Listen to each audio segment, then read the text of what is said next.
কি হয়েছে?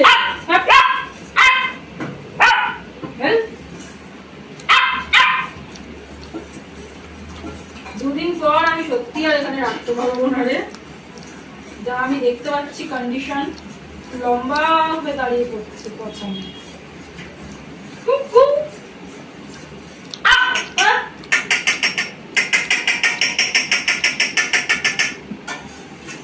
কি এটা আমি খাবো, তোমাকে দেবো না।